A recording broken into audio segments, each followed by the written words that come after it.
It was many years ago that I was in Taiwan, and I had the experience of a number of mothers who came to me with very similar problem. In each case, they had a young child below the age of 5 who was sick, a cold, a cough, small fever.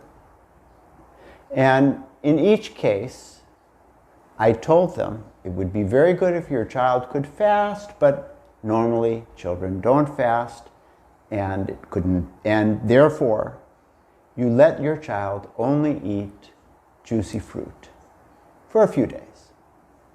And in each case, the mother was horrified.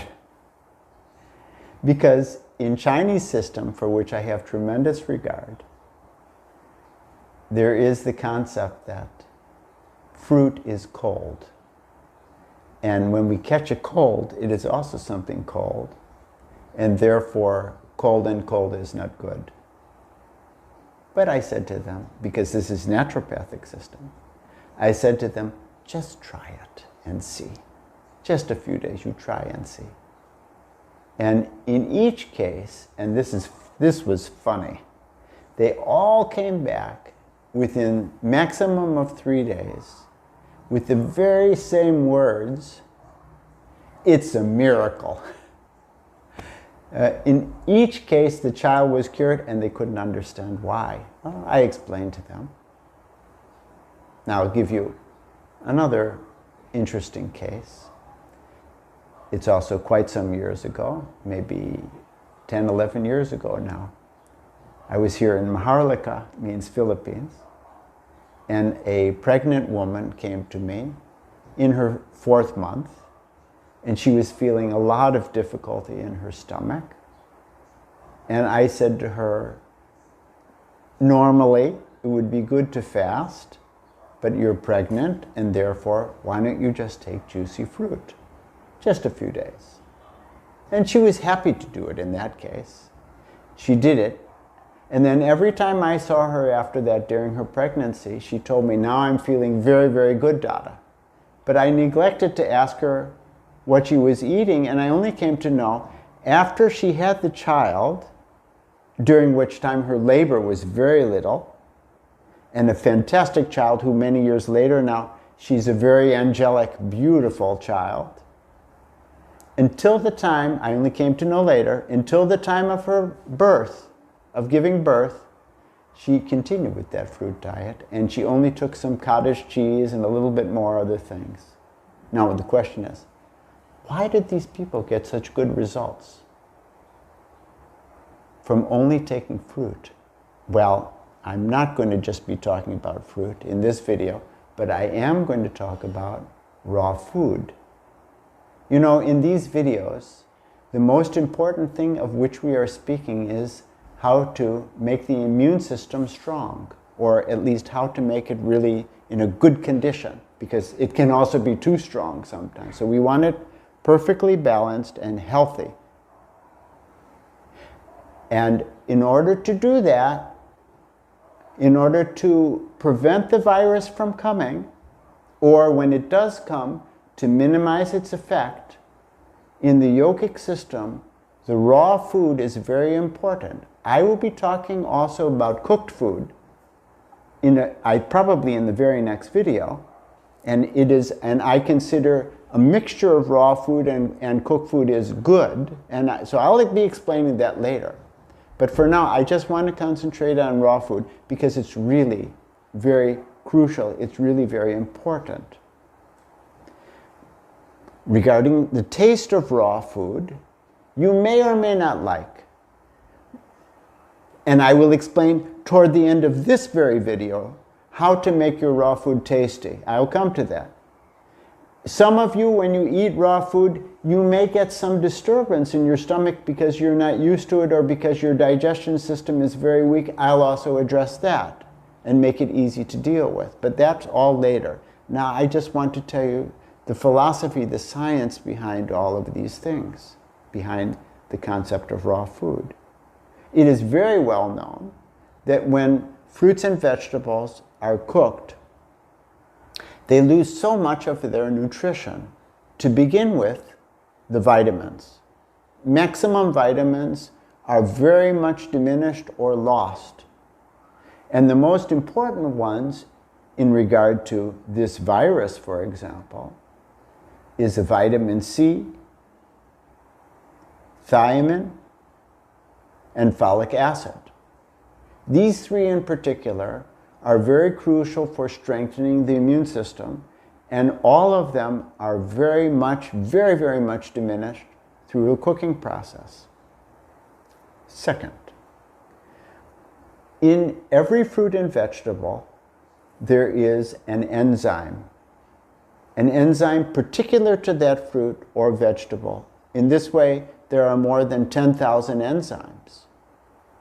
Now, each of these enzymes has a constructive period. For example, when a fruit is growing on a tree, it's the constructive enzyme which is causing it to grow. And a destructive enzyme, which is when the fruit is starting to ripen. As the fruit ripens, it means that it's falling apart. It's becoming easy for animals and ourselves to digest it. Now, when we eat that fruit that has active destructive enzymes in it, and I'm using that in a positive sense, we get the enzyme in our stomach. And that enzyme then is helping very much to digest that particular apple or carrot or zucchini. I don't know if you ever had raw zucchini, but I like it. So the enzyme is important for a proper digestion, without which our body has to make the enzyme. For example, when we have cooked food, our body needs to create the enzymes, most of them. That is tiring for the organs of the body, and it's a very delayed effect. When we eat food, raw food, it has the enzyme ready to act straight away. Whereas if we're eating cooked food, then the body takes time, about 1 hour, to access the appropriate enzyme to digest it. In this way, digestion, in the absence of enzymes, is often not quite finished or takes too long. And that is the essence of the dominating toxin that we have in our body. The biggest quantity of toxin that we get in our body is not from chemicals, from the food, water, and air, although that is super important, but much more important is the toxin that we get from not fully digesting our food. It causes fermentation, it causes the creation of gases and chemicals and byproducts. They all disturb not only our digestion, our nerve system, and everything, and these weaken our immune system tremendously. And this is most obvious in the case of autoimmune diseases. In naturopathy, we know very well that the prominent autoimmune diseases like psoriasis of the skin, like rheumatoid arthritis, like thyroiditis, the very first thing to do is to detox. And in most cases, when we detox, that is sufficient to deal with the problem. Even a chronic problem can be dealt with by detoxing. Sometimes we need to do some other elements as well, some nutritional elements, etc. So detoxing is super important. The absence of toxins is more important. If we can avoid creating toxins in our body, then automatically the immune system is much stronger. Now, let me move on. When food is converted into energy, then there is a byproduct. There are many byproducts, but the most common byproduct is hydrogen peroxide. Hydrogen peroxide is 2 parts hydrogen, 2 parts oxygen. And that hydrogen peroxide, which is something like bleach, you can clean with it also, maybe most of you know that. That hydrogen peroxide, if it is not converted, as I'll explain in a moment, then it harms the thymus gland. The thymus gland is the most important gland for creating the fundaments of our immune system, which are our T cells, which is white blood cells, which are fighting against all the pathogens, especially the viruses in our body. So what is it that converts the hydrogen peroxide into harmless oxygen and water? It is an enzyme, which is called catalase. So there's a simple equation. If the catalase is low, which happens if we hardly get any raw food, then our thymus activity will be low. Then it means we have a low production of T cells. It means our immune system will slowly become weaker. So again, the great importance of raw food. Now, here's another enzyme which is very well understood, is a category of polyphenols. The polyphenols, those are the enzymes which give different colors to the fruits and vegetables. But it's not only for color. They are also serving as antioxidants, which deal with the free radicals. Without me going into too much definitions, explanations about this, I would prefer to say that the free radicals are very disturbing influences inside of our body.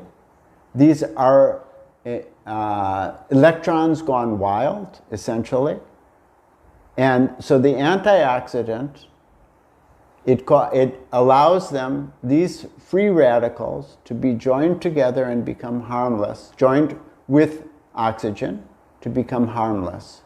Otherwise, it is the free radicals that not only are at the fundament of many serious diseases and problems, including cancer, very well known, but especially behind viruses, behind the action of viruses.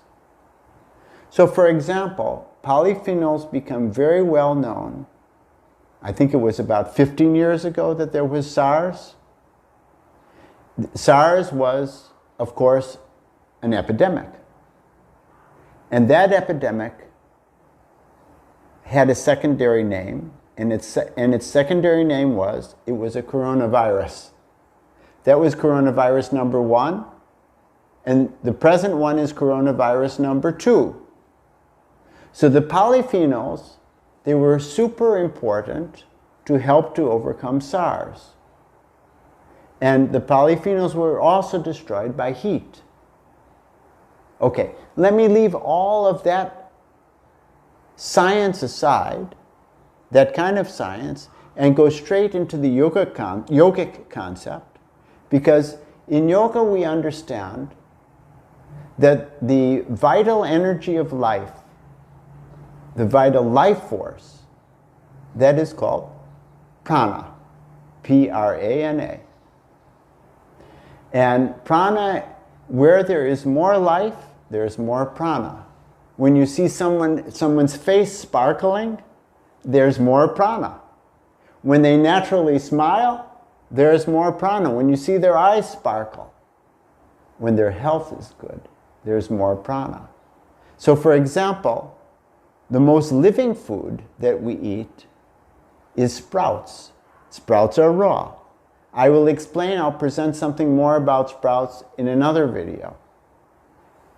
But they are very valuable for the health and for the immune system to make it strong. So simply you can understand when food is fresher, of course it is more tasty. For example, why is the stolen fruit more tasty? It is not only because we get a thrill out of stealing, that's there. I remember that as a child. But also, the fruit is completely fresh, right off the tree. So its taste is very different than a few hours later. This is the prana that's in it. Now that prana, that vital energy, that life force, I can't explain it in a lot of detail like I was doing with the other elements, but it is much more in raw food than in cooked food, much more. And the more cooked the food is, the less prana it's got in it. Especially I'm talking about vegetables here. If we're talking raw food, we can also include the probiotics. Probiotics are, of course, living microorganisms. And the best known probiotics are in sauerkraut, are kimchi, are miso, are fermented pickles, not the kind of pickles that are made with vinegar, but naturally fermented. This is a part of raw diet. And those probiotics, of course there's also yogurt, which is not a part of, it's not a raw vegetable or fruit, but it's still excellent. For those of you who are okay with dairy products, otherwise you can also make yogurt from non-dairy milk. These are very good and helpful for the body. And they assist the digestion tremendously because the main difference between health and sickness is the positive bacteria as opposed to the negative bacteria. At another time I'll talk about that, especially when I talk about probiotics. Now, I promised you that I would talk about the problem that might happen when, for some of you, when you eat raw food. It means to say, for some of you, your digestion is very weak and you get gas. There's a simple solution because you do need raw food. And that is, blend it. Take the raw food, you can take single type of raw food, you can take mixtures, and you blend it together. You can even make it a little bit warm. You should not, I suggest, that you don't just drink it down. Rather, as you would do with, for example, with porridge, you're going to eat it with a spoon. You're not going to drink porridge down made from oatmeal or something like that. So similarly, you can do that. Now, if you want to make it tasty, either that blended food or a salad, then here I'm going to explain about dressings and sauces made from raw foods. It's much, much more simple than you can imagine, and perhaps we'll have a little cooking class during another video. But very simply speaking, you'll be so surprised if you take, for example, tomato and carrot. You can blend the tomato first, so you don't need to put any water. Then carrot is in small pieces, blend that in. Also blend in some good quality salt and some olive oil, maybe a little pepper. Very tasty, completely simple approach. Try it and you'll see. Similarly, just the same principle, apple and carrot. Or pumpkin, you'll be surprised. Pumpkin is nice when it is raw and blended. And tomato. Or cabbage and carrot. And with these, you can also combine any spices you like, any dried herbs you like, or any fresh herbs. There are easy ways to make your food tasty if it's raw and if it's healthy cooked. And I will be explaining about healthy cooking, and I'm going to be explaining much more in these coming videos about how to not only enjoy your life much more as your body feels better and better, but also come into the condition in which coronavirus cannot touch you. Or if it does, it is gone very fast. So now you've got this information, you've got this knowledge, what are you going to do? I suggest that you will double the amount of raw food in your diet. As you double it, and after 2, 3, 4 days, again you double it, and let there be a nice competition in between the virus that is moving around, and now you've got raw food increasing in your body and making you more and more healthy. To help you in that idea, I would suggest further that one of your meals become completely raw, step by step, maybe breakfast, and in the other meals, maybe you have a salad in each of the other 2 meals. That's going to be quite a lot of raw food. It's wonderful. And to make it more tasty, we're going to be giving recipes, gradually more and more recipes how to make raw food and other tasty food in our Facebook group, which is below. So please go check out the Facebook group, join the Facebook group, that's the natural, it is called Natural and Yogic Treatment. That's the name of the Facebook group. And I would suggest that there's a possibility that we're going to make a coaching program, which is going to guide you, those of you who are interested, in detoxing yourselves, in making yourselves more healthy, but we're not sure about it. So if you're interested in the coaching program, please let us know by a comment below. And if you want to be one of the first to know if and when we do start that coaching program, send us an email. There's an email below. And of course, please like, share, subscribe, join the free meditation course, and especially please give your comments, questions. We want to know what you'd like to hear about, what you thought about, because I'm shaping these videos step by step according to your needs and your desires. And thank you very, very much.